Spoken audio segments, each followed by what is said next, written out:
လူသားရဲ့လို့အဲ့ဒီချိန်မှာဘုန်းကြီးတို့ပြေးတိုက်တယောက်မှမရှိတော့နတ်တွေမြမာတွေကြီးပဲစုယုံပြီးတော့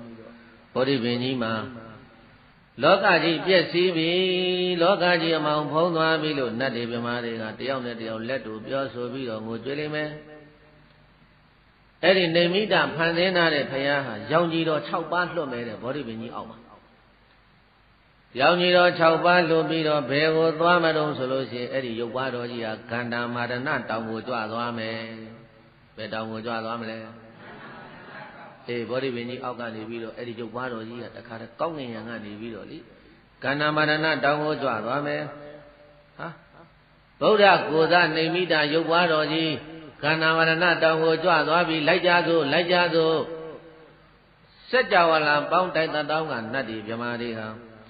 အဲ့ဒီရုပ်ပွားတော်ကြီးနောက်ကနေပြီးတော့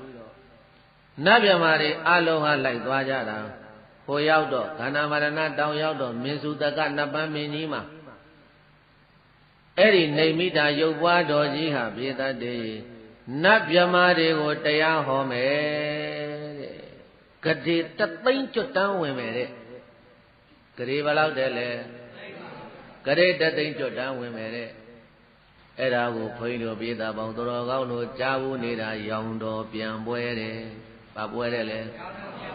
အေးဘုရားရဲ့ရောင်ကြီးတော်တွေအကုန်လုံးအဲ့ဒီမှာဆူဝေးပြီးတော့ကန္နာဝရဏတောင်တော်ကြီးကိုပြန်သွားတာကန္နာဝရဏတောင်မေစုတကနတ်ပန်းမင်းကြီးအောက်မှာ